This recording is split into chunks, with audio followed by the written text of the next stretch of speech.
fanboy here. So, but yeah, so let's see. Should be recording. You should see a little thing by your name that says % uploaded. Oh, there it is up there. Okay, yes. Up in this corner. All right. Yeah. Yes. All right. So I'm seeing 67% uploaded. 99. There you 75. There we are. Yeah. All right. Yeah, it's gonna be a good night. All right. Awesome. So, last thing, if the video feed gets pixelated or drops completely, just keep on rocking and rolling. It'll all be captured and it'll look. You'll never know. Like I said, because Chuck's looking kind of 240p over there. Yeah, that sounds about He's right. Using his potato. No offense. No, that's quite all right. At the end of the day, I'm pretty low res right now myself. All right. Well, I'm going to rally. It's been a very long work day, but I will rally because I am excited about this interview. Same here, yeah. So, all right, in 3, 2.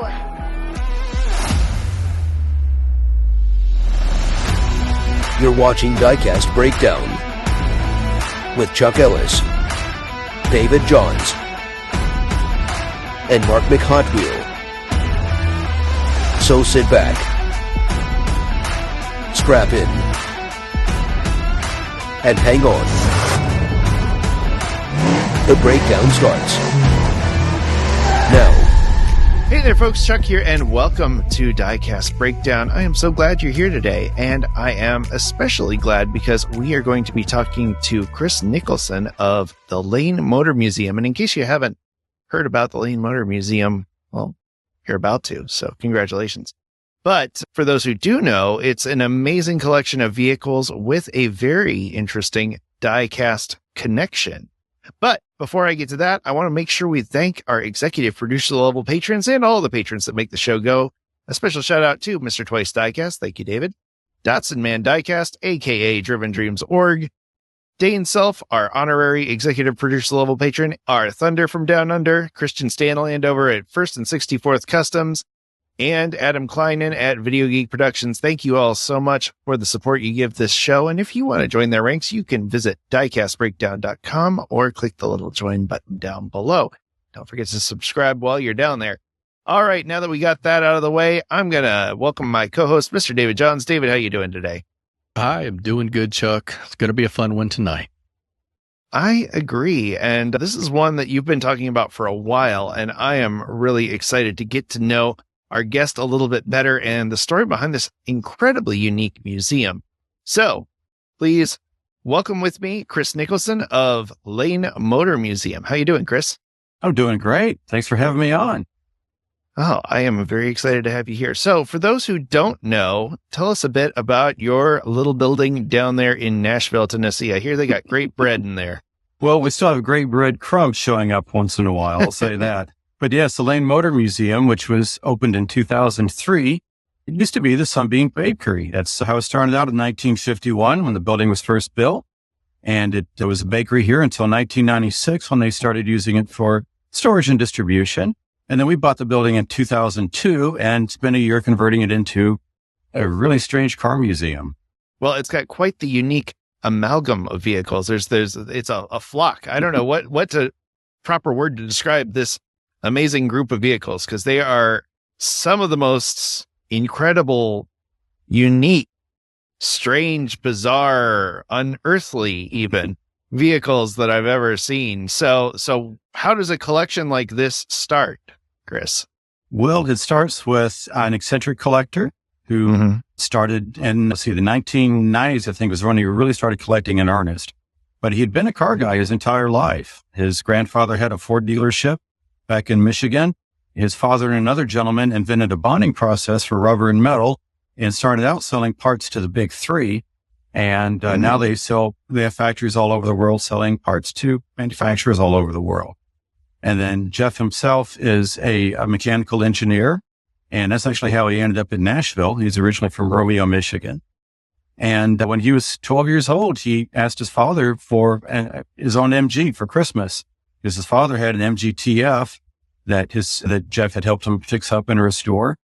And so Jeff asked for his own, and he basically got a truck bed full of parts that became an MGTF. Yeah. And that was for Christmas when he was 12, and he spent 4 years restoring the car.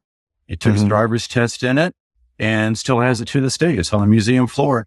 Hey, that's awesome. That's I'm also a member of the still owns his first car club. So that is very cool. Oh, nice. Yeah, I've got a 64 Plymouth Valiant that I won't shut up about, as people have commented. But that's part of the reason David and I do this show, is we're hoping someday some diecast manufacturer will listen and make our first cars as diecasts. Oh, yeah, that's right. I'm sure the MG, right. it was an MGTF, did you say? Mm-hmm, that's correct. Yeah. Okay. MGTF, the 1500cc. Yeah. My mom had 2 MGBs, an MG Midget and an MGB GT growing up. She was a member of the Sports Car Club of America Sarasota division. And so MG has a special spot in my heart. So that is fantastic. And so you've got this amazing collection. It's been around now 21 years. How many cars are in the collection now? Oh boy. I think around 545. Wow. I think when we first opened, when Jeff first decided to set up a museum and got things started, he had 75 cars spread out all over Nashville. Mm-hmm. And by the time we opened, we had about 100. And then shortly after that, it was 150. And that's about how many we can typically have on the floor. It's about 150 to 170, depending on the layout, the size of the cars and all of that. Mm-hmm. But we actually have about 545 in the collection now. I think it changes all the time because stuff kind of shows up. Mm-hmm. Then every once in a while, we'll deassess a car, put one out to an auction or something like that. I gotcha. So where do you store all these cars if you can only fit 100 or 100 and change on the floor? Well, downstairs we have what we call the vault, which is basically it's a basement.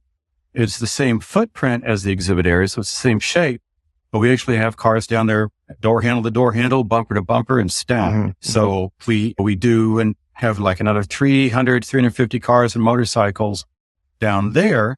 And during the week, it's a work area. So we have a lift down there. We have a couple of people that work full time and one part time maintaining the collection. And then we also have, we have parts storage. We have spare tire storage, battery storage, all these things, going on down there. And then on the weekends, we clean everything up and we do a couple of guided tours every Saturday and Sunday. Mm. And those are the vault tours. We have them at 11:30 and 2:30 every Saturday and Sunday. They're guided tours. They last about 45 minutes and we have different tour guides. So every time you come in and do a vault tour, you're probably going to get a different tour because you'll have a different tour guide, most likely. And then you'll also see different things because stuff's always moving around down there. And it's only $10 a head to do the vault tour. So it's really well worth it. Hell, absolutely. Yeah. I agree. I did the Peterson vault tour when I was out there in LA, and any museum that's got a vault, my ears immediately prick up because that's usually where the fun stuff is. We'll be back with more Diecast Breakdown after this word from our sponsors. Legendary Hollywood concept artist and designer Fireball Tim Lawrence has created 3 exclusive pieces of automotive art based on the 3 hosts of Diecast Breakdown. Get these and other brilliant designs printed on mugs and more at fireballtimgarage.art today. Diecast Breakdown would like to thank Diecast Heroes magazine for supporting this program. Diecast Heroes magazine is the premier digital and print resource just for diecast customizers. Visit diecastheroes.com and see what the best customizers in the world are up to. Here's this week's small channel shout out.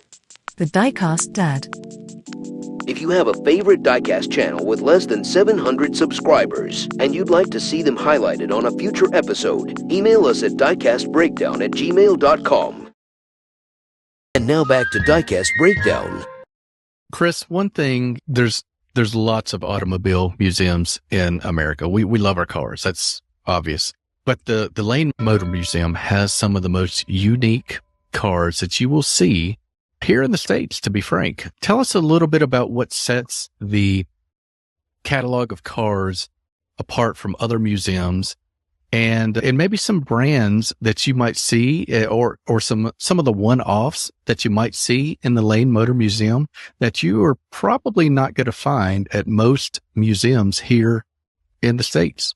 Well, we have the largest collection of European cars in the U.S., the largest collection of Tatras outside the Czech Republic, the largest collection of Citroens outside of France.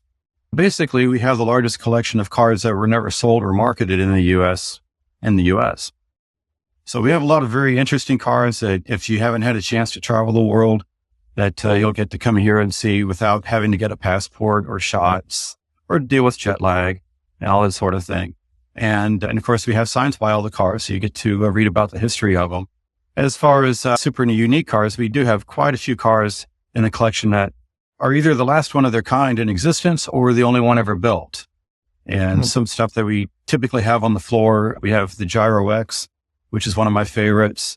It's a 1967 two-wheel car that balances with a gyro. And it's a car that we found, let's see, 10, 15 years ago or so, something like that. We spent 6 years restoring the car. It had been converted to a three-wheeler sometime in the 70s. And we had to do a huge amount of restoration work. The gyroscope was long gone. The original rear suspension and swing arms and chain drive and hydraulic system and all of that were long gone. And it was a very, very intensive restoration project. But the car is really something to see now. And especially to see it running and driving and balancing. Yeah. Do all the vehicles run over there? Well, most of them do. Typically, everything on display in the current exhibits will run and drive because it's a lot easier to drive cars from downstairs and push them around and all that. Touché. So that's typically how the exhibits go. As far as what's going on downstairs and the annex, most of the collection runs. It varies. We try to keep at least 85% of the collection running and driving, but the collection has grown faster than the staff. So it's a bit of a challenge. So if I could, I'm just going to make a real brief challenge to the viewers. Nashville is very accessible for a lot of us. This place is right off the interstate. And if you like seeing cars that you don't see everywhere else, I love the old Saabs, all the Citroens. They're amazing to me. But the fact that you can see one-off pieces that you're not going to find anywhere else in the world is really, really cool. The Lane Motor Museum really is one of the hidden jewels for automobile fans here in the U.S. Oh, thank you. I appreciate that. We've heard about the museum and how it came to be. How did you, Chris Nicholson, find yourself at what seems like most of our listeners or viewers' dream job? Well, originally, back in the late 50s, early 60s, my parents were in the Air Force and they met and fell in love. And then... Is this how babies are made? Or I changed the rating on the show now. The mommy airplane and the daddy airplane love each other. But no, I was born and raised here in Nashville. And yes, my parents were in the Air Force and that's how they met. And I grew up here just basically in the South with Southern car culture and motorcycle culture. Not only did I live here in Nashville, but we also went out every weekend and worked on my grandfather's farm in the country in rural Tennessee. And so early on, I was taught how to drive tractors and pickup trucks, like back when I was 9 years old and stuff like that, to help out on the farm. As a kid here in the 70s and 80s, it was a very strong car culture.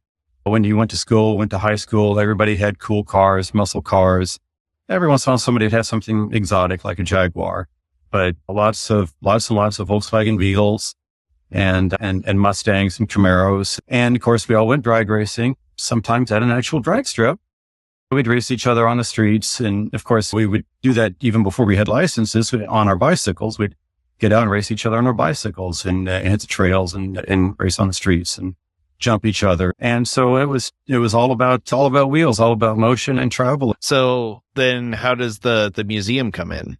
I actually had just moved back to Nashville and the museum was just opening up. And of course it made the papers here and everything. And I was, oh, hey, we have a car museum now. Okay. Because back in the 80s, I think it was, we had a small car museum over on Music Row and it was celebrities' cars. And so you'd have, I think it was Porter Wagner's Pontiac convertible with all the nudie stuff stuck to it, all the little pistols and sheriff's badges glued to it, I know that sort car. of thing. Yeah, yeah. And I've they seen actually had a it's at the Country Music Hall of Fame now. They have it. It is, yeah. But this was an actual real car museum just for the sake of cars. And they had some cars I had never heard of. But one they did have that I actually knew about, which I thought was just amazing that they had this car, because I would never find one in the United States. But they had a car called the 1967 Toyota Sports 800, which was Toyota's first sports car, and little 2-seat target top, 2-cylinder engine, and air cooled. And I knew it from my interest in Japanese culture. And I was just absolutely amazed that they had one. So it was just a magnet for me just on that one car alone. But of course, I came here and started visiting with my girlfriend at the time, and we would come in and check out the cars and hang out. And I actually ended up starting volunteering in the summer of 2004, just a few months after the museum opened. And after about 8 years, they decided to start paying me. And so I started out part-time working on cars and motorcycles. And I was one of the people that worked downstairs in the vault early on. And then I ended up working in the restoration shop for a while. Then they needed somebody to help out in the gift shop. And they found out that I actually cleaned up well and had decent manners. So they put me in the gift shop, and so I've been ever since. Now you're eye candy with all the Tomica limited vintage models there. It's just my hair. Since we're talking about the museum, Chris, I selfishly want to talk about the gift shop, because the gift shop at the Lane Motor Museum is pretty much Diecast Heaven for a lot of collectors like myself who like premium diecast. You have some of the best brands available. I'm curious, and we can talk about it a little bit later, how you end up getting some of these amazing brands in a museum gift shop. But what prompted you to, I guess, incorporate such a really cool diecast selection in the museum's gift shop? We have quite a few people coming here from around the world. And whereas, say, the Corvette Museum attracts Corvette people, and Don Garland's museum attracts the NHRA, IHRA drag racing fans. With us, we really get a lot of people that are interested in a huge variety of cars, and also people that just really don't know anything about cars, but they're here in Nashville, and it looks like a fun place. You can bring the kids here and that sort of thing.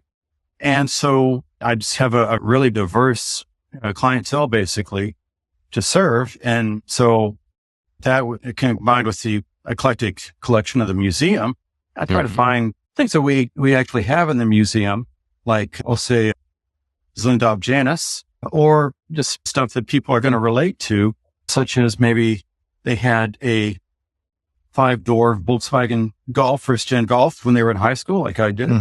Or maybe they're a big JDM fan and they like I'll say the AE86, that sort of thing. But also people that just are in here and they want to say, oh, I wonder if there's a diecast of the first car I ever had, or the car my wife and I dated in, that sort of thing. And sometimes they can find them. Yeah. Lots of different reasons to have it, for sure. Absolutely. I don't think, I just don't want to undersell how incredible the variety is. We've got Greenlight. We've got all the stuff from round 2. We've got Solido. We've got other brands from Europe, and we've got one specific brand that fans of the brand find really almost inaccessible to order here in the States. Don't touch that dial. Diecast Breakdown will be right back after these messages. Diecast Breakdown is produced in partnership with Twice Diecast and Driven Dreams Org on YouTube. Check out their channels in the video description and subscribe for more epic diecast content. Hey, this is Larry Wood. This is Derek from Honest Diecast. Hey, this is Chad Reed from Round 2. This is Mike from Gas Labs. The SRT Jovita Show. This is Champion DJ K. This is Mad Vision here. This is Diecast Dude. And you're watching Diecast Breakdown.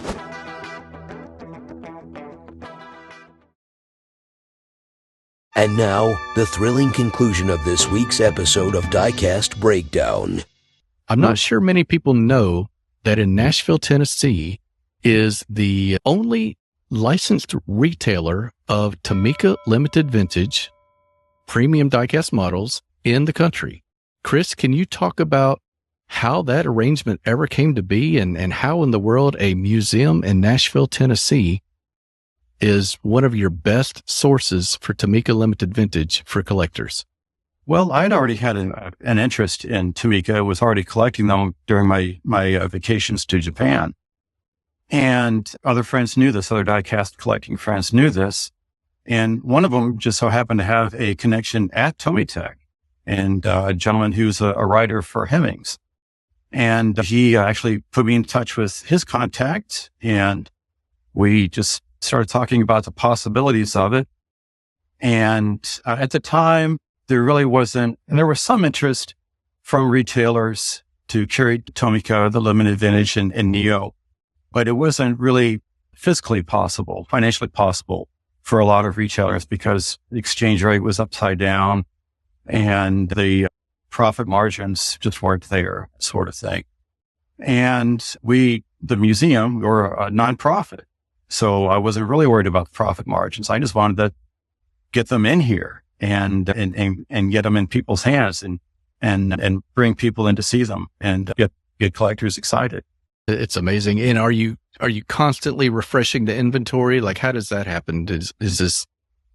Yeah, it started out with a couple of orders a year, then it became 3 orders a year, and I've already done 2 so far this year. So I'll probably have 4 or 5 orders in this year. Just because we're having more people come through the museum, we're having more collectors come through the museum. Mm-hmm. And the turnover is just much higher. I'm having to order more quantities of each model and make more orders per year and that sort of thing. So it's great to see. Word's getting out. So do you have to buy a ticket to the museum to get to the gift shop, or is that something you can just pop in and grab a few diecast? You can actually just pop in and grab a few diecast. And there's a lot of guys that come in and do just that, and maybe a couple of times a year, they'll actually go out and see the exhibits. But I'll see them every month, every other month, coming in and getting their favorite diecast. Nice. Yeah, it's funny you mentioned the Don Garlitz Museum, because that's like 45 minutes from where I live. So I've been there quite a few times, and Don hosts a great car show.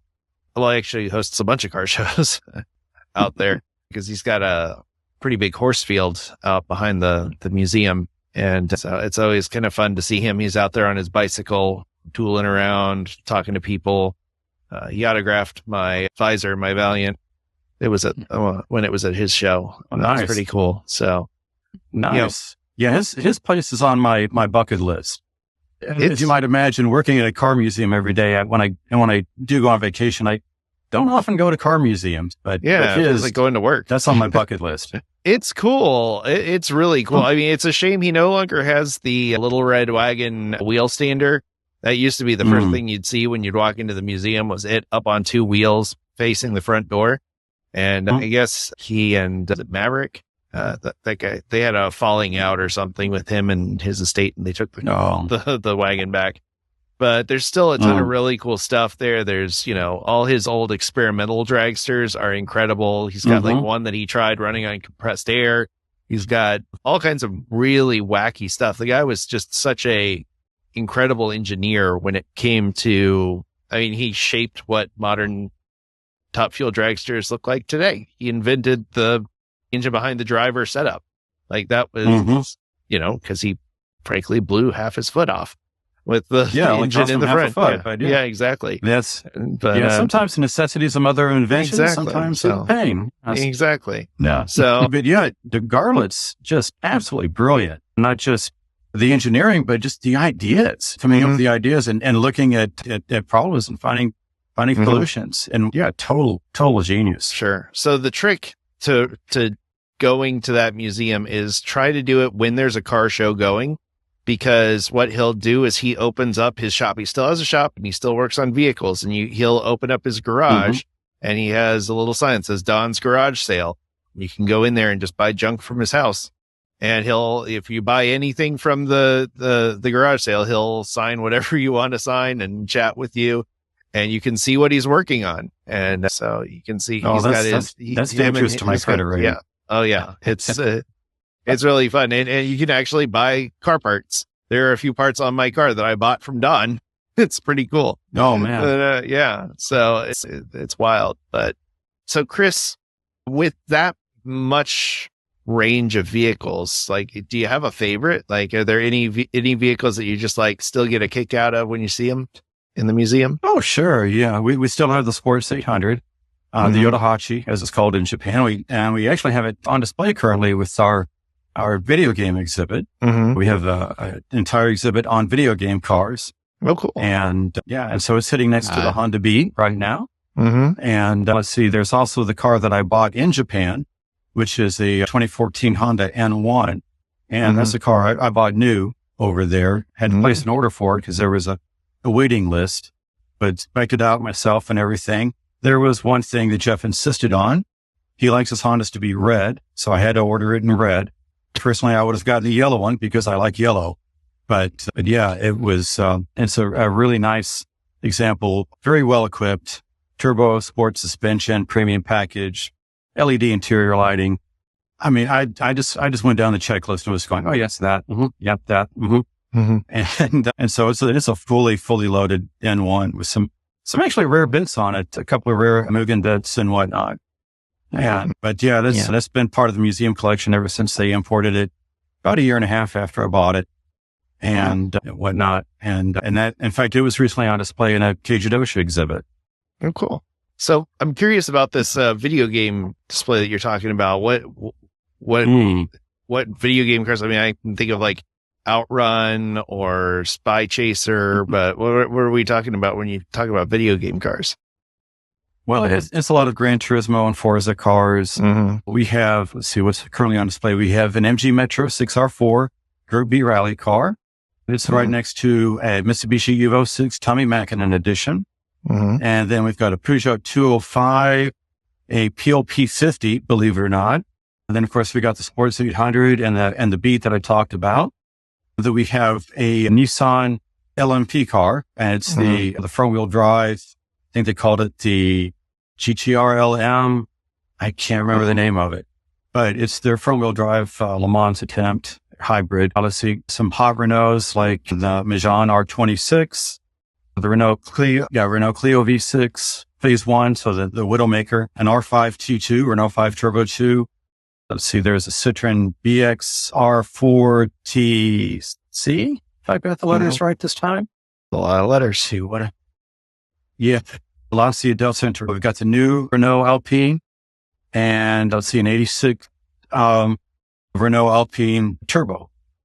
So a bunch of different cars in that exhaust. That was a who's who of European awesomeness right there. And I just felt really old because I went with like these 80s video games and I'm like, oh yeah, Gran Turismo exists. Yeah. I'm here thinking, the Ferrari Testarossa from Outrun. Anyway, my mechanic had a Honda Beat for a while. He's a big JDM guy and he did drift racing for a while. Now his son's doing drift racing and he had a Honda Beat as his daily for a while. And that thing was just a hoot. Wonderful car. Well, if you've ever, word of warning, if you've ever thought about getting a Honda Beat, don't ever drive a Honda S660. Because it's basically a modern generation Beat, but it's also a baby NSX, and the technology just advanced so much. It's an amazing car. So if you ever drive an S660, you will lose all interest in a Beat probably. Gotcha. Good to know. Hate to say it, but So I'm picking up that you're a bit of a JDM head, just a bit, a wee bit, just a wee bit. Oh, Chris, you've got an affinity for Japan, the culture, the people, the cars. Talk about how deep that goes and how it has shaped, I don't know, the collection at the museum. Well, that goes back to parental influences. Back in 1972, my father came home with a new pickup truck, and it was a Datsun. And at the time, everybody was driving Fords and Chevys and Dodges. And I thought, well, this is an interesting little truck. But it turned out to be just a super capable little pickup. And he would go hunting with it. He would take it to the farm and work the farm with it. He would drive it back and forth to work. We'd take it all over the place. And he bought it the year before the oil crisis hit. So he was a bit of a foresight there. And so the year later, everybody else started buying Datsun pickups and Toyotas. And so I had this little truck that didn't take up a lot of space in the driveway and didn't use much fuel, but could haul anything, was tough as nails. And the more you put in the back of it, the better it rode. And so that was followed by a Datsun 210 station wagon from my mom. And then after that, Dad got another Datsun pickup and another one. And also at the same time, my next door neighbors, they had a Honda CB 754, which was the big hot bike at the time. And of course, if you wanted a good camera or a good watch back then, and you didn't want to spend a lot of money, you bought something Japanese. You bought a Canon or a Nikon or a Seiko or a Citizen or whatever. And so, of course, back then I didn't understand exchange rates, but just the fascination with their work ethic, people building such quality products and them not costing much. And just the work ethic, the culture behind it, it pulled me in. Doc, all our best stuff comes from there. Yeah, I had that on a t-shirt, actually. Yeah. So working in a museum for 20 years, that's incredible, first of all.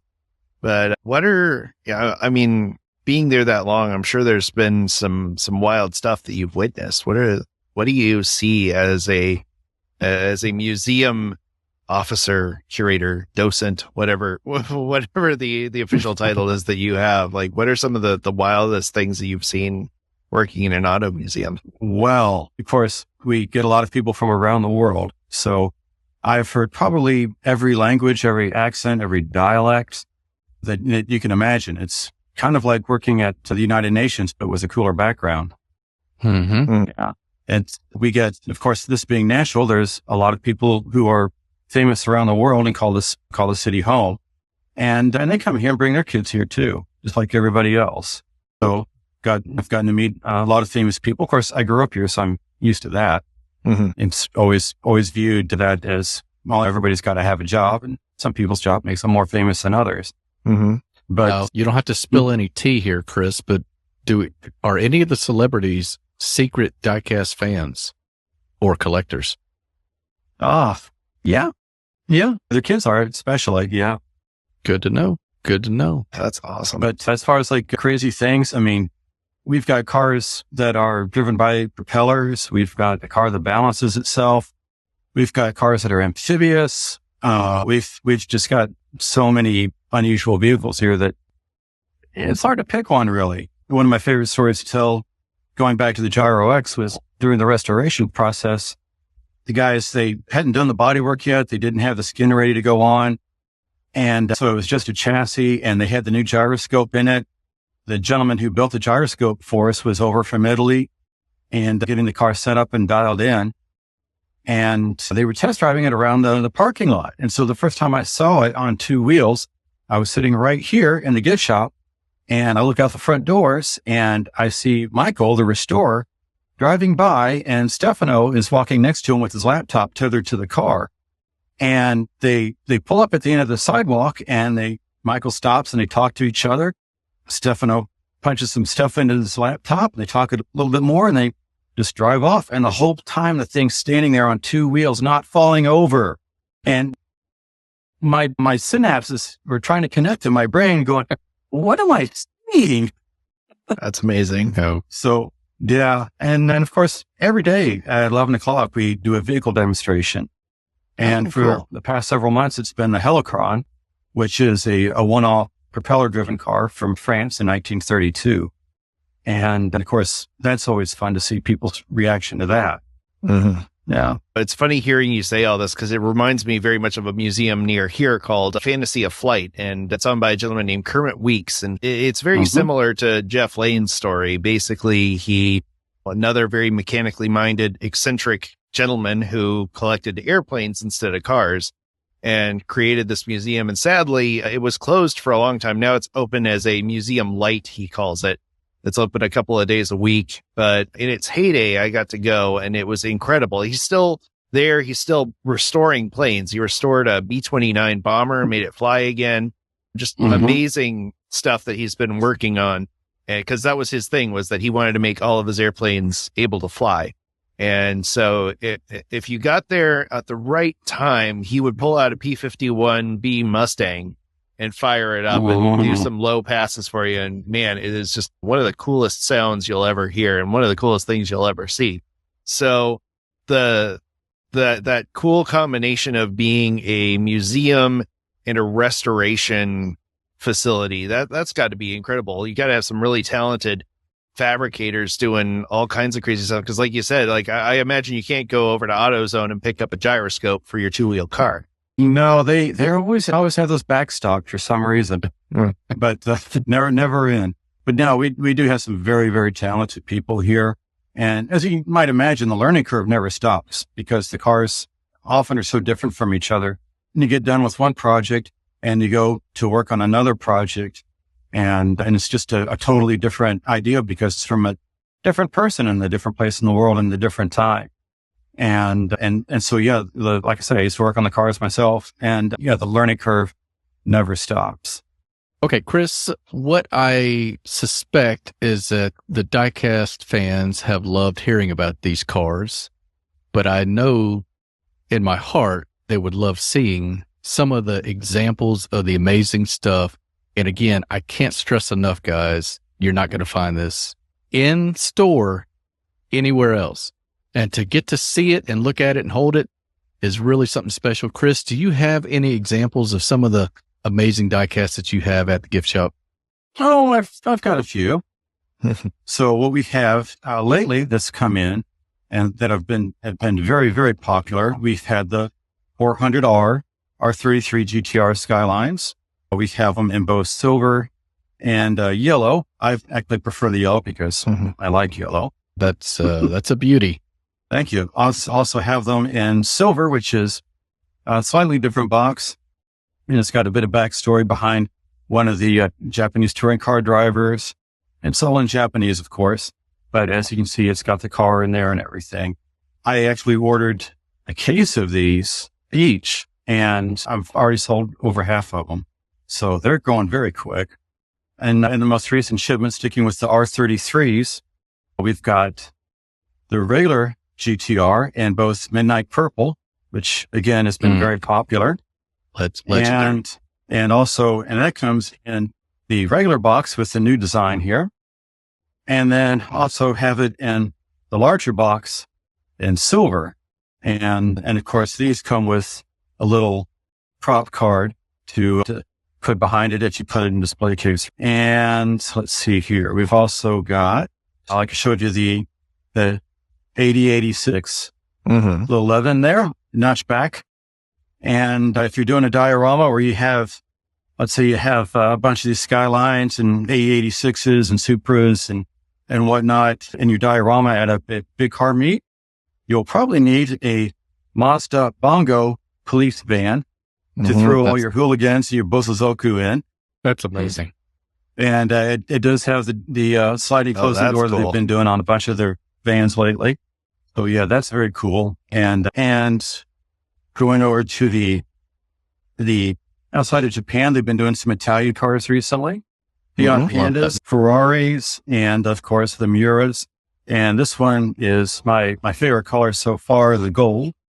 Comes with the info card, which again is in Japanese. And there we are, but you can see the car in there, just a gorgeous gold color. They do a fantastic job with the metallic finishes, I have to say, on these cars. Not just the details and the edges and the scaling and everything, but I mean, right down to the finish. So they just do a fantastic job. Right. Now, one of the disadvantages about being a retailer for the TLV and TLVN is the licensing issues that we run into. Now, I used to be able to get Hondas and straight from Tomitech, but unfortunately, Honda changed their licensing agreement, and so now Tomitech cannot sell the cars outside of Japan.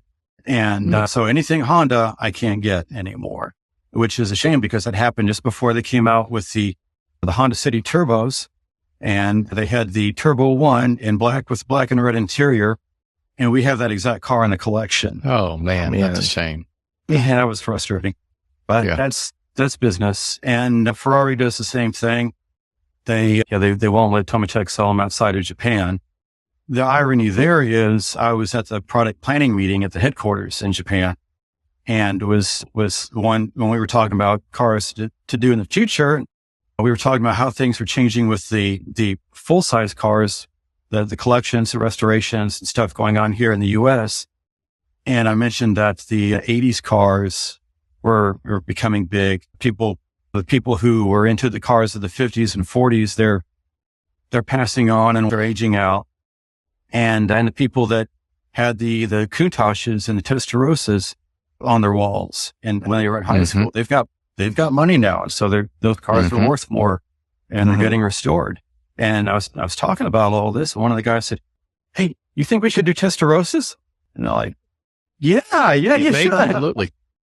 And so it was probably a year or two later, and they started coming out with Ferraris, and I was like, "Oh, hey, I can't wait to order these."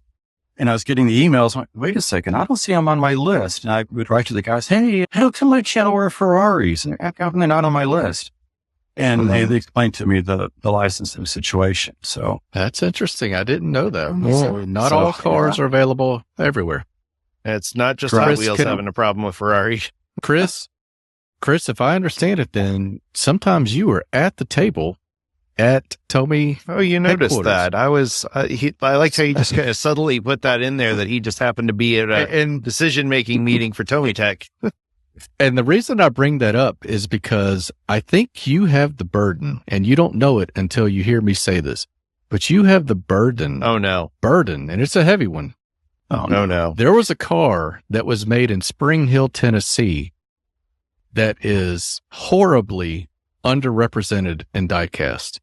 And I hope you know that it is Saturn, and Tamika would absolutely kill a Saturn. So I need you to convince them that they will sell millions of Saturn 164 diecast models. And that is the appropriate. I've said my piece. That is the appropriate stone. They're coming to arrest response. Yeah, I'm coming to be institutionalized. All right, it's time on this show that David has asked for. Make a Saturn. Oh boy, I'm afraid I don't have that kind of pull. You've already let the cat out of the bag, Chris. We already know that is not the case. They come to you for all final approval and decisions. Unless I heard no, they don't. I can talk them into things they want to do. Yes. Yeah. But in fact, at one of the meetings, we were discussing again what possible cars to do. And one of my favorite Japanese cars I've had was a Nissan Extera, and had the first year, 2000, had it in yellow, which is the best color to have an Extera. And it's been retired to the farm with 270,000 miles on it. But I loved that truck. It wasn't fast, anything, but it would go anywhere. And I would actually love to find a really nice one again that didn't have all the rust under it, but would like to really find an Extera again, a really nice one, and actually keep it and fix it up and keep it nice. But I talked to them about that, and I said, so if you ever do an Extera, you ever think about that? If you're familiar with Japanese culture, you're familiar with body language, facial expressions, and it's like, oh yeah, that was a long shot, wasn't it, guys? Okay, yeah, sorry. Yes. Hey, Matchbox did one, so I don't know why that would be such a big stretch. So, but yep.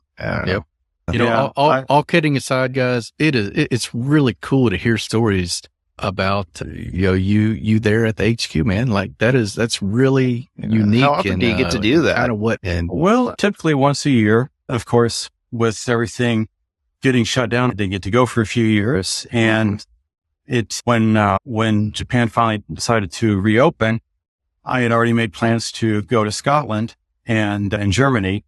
So I didn't go to Japan last year, and I'm actually going back in a month. So I'll be over there again. But typically before that, I was in Japan once or twice a year for about a month and stayed a place in Adachi on the north side of Tokyo.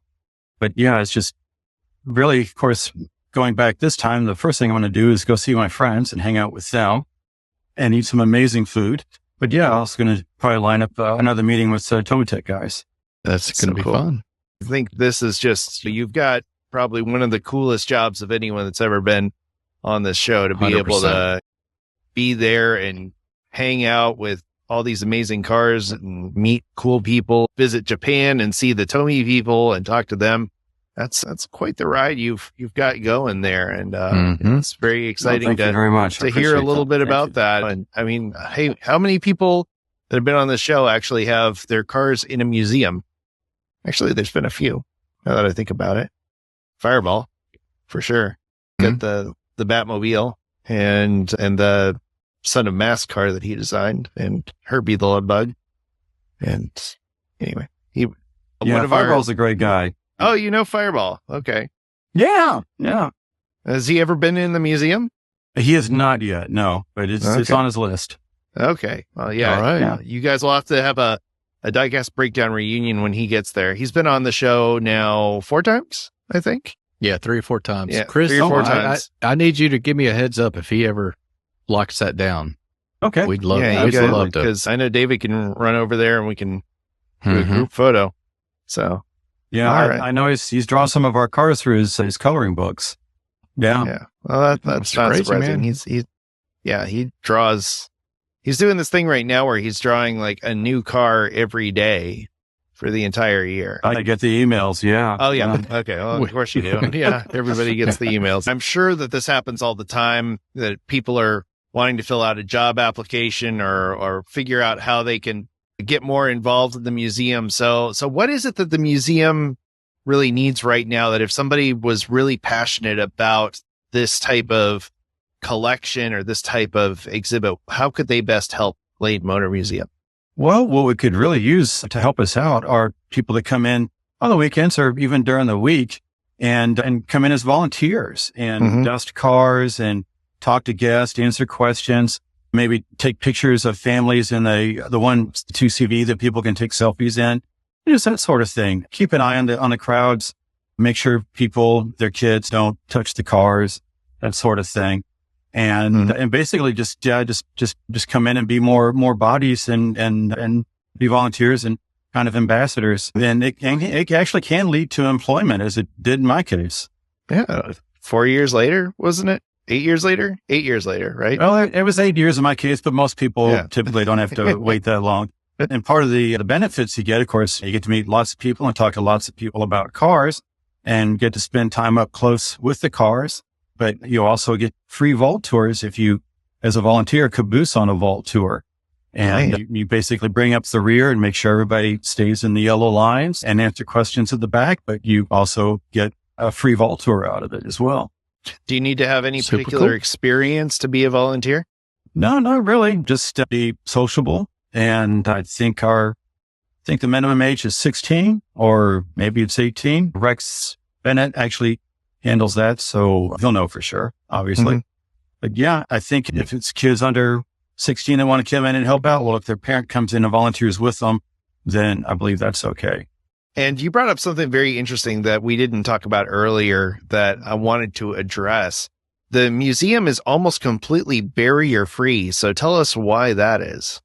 Well, that's a number of things. We want people to actually experience the collection, experience the vehicles, almost like they were walking up to them in their own driveway, and have more of a connection, be able to see the interiors better and get a better feel for the car without actually feeling the car. We always have a sign out front that before you even come in the building, this is please do not touch. And then, of course, we remind you when you come in and buy your tickets, we have one car this one you can take selfies in. The rest of the collection is do not touch. But still, of course, people get excited about what they see in there. They forget that sort of thing. Or maybe they are social media influencers or are trying to be or whatnot. And those have to go out there and calm them back down. Yeah. Okay. Present company accepted, of course. Oh, no. Yes. YouTubers. Yeah. We've had a lot of YouTubers through here. Oh, I'm sure. And if someone does have a YouTube channel, then we direct them to our marketing director and set them up with an appointment and get them scheduled to come in, or they can actually have better access to the museum floor, not have people in the background and that sort of thing. But as far as the folks that come in, they get excited. They forget where they are. And maybe they'll just lean on a car, or maybe they'll open a door. Maybe they'll pick their kid up and sit them in it. And you see it all. But it's been rare that I've actually had to throw somebody out of the museum. That just happened. But if we just have more people out there to just be friendly and keep an eye and also be a visible presence and let folks know that there's somebody there watching them or there to help them or whatever, then it helps everything out. All right. Fantastic. Oh, and another benefit of having the cars barrier free is photographers. As you might imagine, a bunch of us here, we've taken a lot of car pictures, and to go into a museum and take a picture of a car without ropes around it or without glass or plexiglass in the way is really a bonus for a lot of folks. We've watched other people's social media where they've tagged us, where they've taken pictures, and they've taken some amazing shots just right here on the floor. And so we like seeing that too.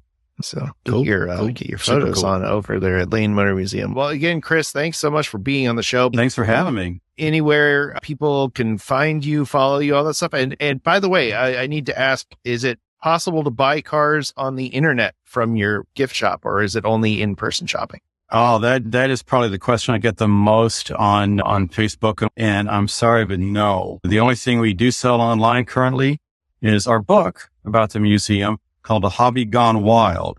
And we are looking, though, at expanding into doing some of our own branded merchandise like T-shirts and coffee mugs, getting those because we sell them in the shop all the time, but being able to sell those online. So I don't see a time for a while that we'll have the staff to do online sales of diecast. Or stock, Chris. You would burn through that stock. That's so true. The second that stuff went online, it would sell very, very quickly. So that's why I really want to get more staff first. Yeah. But unfortunately, being a nonprofit, it's just not in the budget. Yeah. How many people are on staff right now? Oh, that's a good question. Let's see. We have, I want to say probably about a dozen or so that are full time. And then, and of course, that counts the office, that counts the restoration shop, that's downstairs, the education department, whatnot. And then we've got another probably 8 or 10 people that are part-time that, like I have weekend staff that come in and help me out on the weekends when we're very busy. And then also cover for me when I'm on vacation and stuff like that. Gotcha. And any new exhibits, anything exciting coming down the pike that people should know about? Well, we've changed most of our exhibits already for this year. We start in January, and by March or April, we've got everything set up. But I think we still have to change out let's see, what is it? The Radical Rotaries exhibit. That's about to end. So if you're really into rotary engines, you'll want to hurry up for that. But we do have the video game exhibit. We've got a station wagon exhibit, an exhibit all about the Citroen 2CV, which includes a new one that doesn't have the body on it. So you can actually see how everything works. That infamous suspension. Oh, yes. We also have a 75th anniversary of Honda motorcycles exhibit and has some really nice bikes in there. We also have an art exhibit, which was done by a local guy, where he took just items that people have thrown away or have lost off of their vehicles and turned them into art. And we've got that combined with cars in there that people have literally built out of scrap parts and leftover parts and stuff, actual cars. So it's a really fascinating exhibit. Such a cool place, man. Absolutely. So please, if you find yourself in the Nashville area, go check that out because it's a fascinating display and it's always great to support a local museum. There's one not too far from here in Tallahassee that I've been to that I love going to. That guy's got a really crazy collection. He has all his other collections too, and he's got a big diecast collection. We should have him on the show, actually, now that I think about it.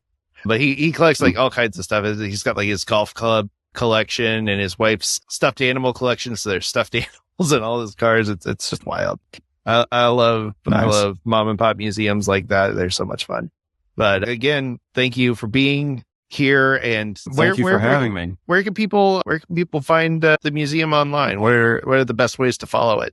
Well, our website is lanemotormuseum.org, and you'll have the hours on there, admission rates and all that. Very quickly, we're open Thursday through Monday, 10 to 5. So we're closed Tuesdays and Wednesdays to move cars and do repairs and that sort of thing.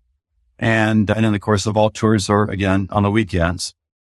And as far as we have social media, of course, links from our website. You can follow us all over social media there. Personally, I'm on Instagram at Chris from LMM, and it's with the underscores. And I don't do a lot with my Instagram. I need to get back with it. So maybe you guys can prod me to post more stuff. Yeah. But you'll see the N1 on there. You'll see my guitars and all sorts of stuff like that. Yeah. You got guitars. What's your favorite guitar that you own? My favorite is still, believe it or not, a Japanese-made Squire Stratocaster. Surprise, surprise. It was a Christmas present from my mother when I was 17. And so back in 1984, and it's still my favorite. I've got something like 35 guitars and a couple of basses and a couple of mandolins and a flute. But anyway, yeah, it's still my favorite. I've got a bunch. I even have I don't know if you can see it back there. Oh, there it is. Yeah, my emotional support guitar here at work. This week is a Fender Telecaster. Nice. And nice. But you're in Nashville when every place you go into has a guitar laying around. I was going to say, I think it's a rule that if you're going to live in Nashville, you got to play something. That's my rule anyway. It's in the air. Well, that is great. And I'm going to have to go down there. I haven't been to Nashville since I think 2017 is the last time I've been in Nashville. So I need to go back and I need to check this place out. It hadn't hardly changed at all, has it, Chris? Just 18,000 more skyscrapers and condos. Well, yeah. And being a native, I watched the city change a lot. That's for sure. Yeah. They're all changing. But yeah, you guys are welcome to come in and visit anytime. I might not even charge you to. Oh, and you'd make it all back in diecast sales anyway. So that's right. That's my plan. Yeah, you'll come out ahead on that deal for sure. Yeah, exactly. So, all right. Well, thanks again to Chris, and thank you, watchers, listeners, wherever you are, for making it to the end of another episode of Diecast Breakdown. We're so grateful you've joined us again.